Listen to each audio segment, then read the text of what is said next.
I'm down here at Minsk Central bus station this morning, catching a bus down to Pinsk, and I have a very interesting customer service story for you. So if you know your Slavic stereotypes, one is that customer service isn't a strength, right? If you're looking at especially the neighboring countries of Ukraine and Russia, if you've spent prolonged periods of time here, you'll know exactly what I mean. If you're in a restaurant, you may wait some time to never get your meal or to get the wrong meal and get the wrong check and and then something else happens and whatever else. Belarus is entirely different. It's very much Western in that respect. And as I've mentioned before in different videos, politeness, courteousness, honesty are considered very, very important parts of Belarusian culture. So things are a bit different here. So this is what happened this morning, right? So I've booked my ticket already for this bus. It's 25 rubles, which is around $9 US for a 4-hour bus trip. I haven't paid though, because I haven't got the payment facility on the website. It's a simple website to book a ticket and that's it. Cool. So this morning I get a call and it's from a Belarusian number, right? And look, this doesn't happen very often.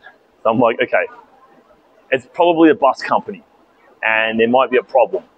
All right, so I'm going to answer this. Now, a bit of background here. The main language here is Russian. That's the official language. There's a little bit of Belarusian, a little bit of English, but not a lot of English. Like, you don't want to rely on it unless you would expect that the person you're talking to should know for whatever reason. And my Russian is okay. I can get by. In a situation face-to-face, it's always a lot easier in this kind of situation because you can point, you can gesture, you can use a translator app if you have to. But on the phone, it's a little bit like, oh, this might be tricky, right? But it's like, okay, look, I have to answer the phone, so I'll answer it. But I'll answer it by saying hello, which signals to the person that, hey, I'm a foreigner and we might have to like negotiate how we're going to try and communicate here, right? So I say hello, and she quickly fires back, Здравствуйте, right? Which is the long form polite version of hello. It's like, and I'm like, okay. In Russian, I said, look, I don't speak a lot of Russian. I speak a little bit. If you speak slowly and use simple words, easy words, it should be okay. Like, what do you want? And she says, oh, are you catching a bus this morning from Minsk? In Russian, right? And I'm like, yes, I am. I'm like, okay, cool.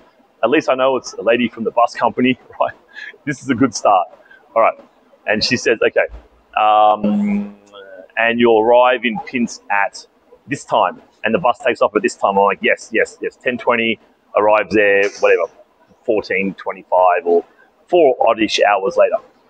Cool, yes. And I'm like, all right, I'm waiting for the punchline, right? So I can understand everything so far. It's going okay.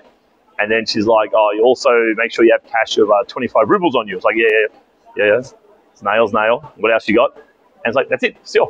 She said, все, до свидания. Goodbye. That's all, goodbye. It's like, she called just to check in on me? What?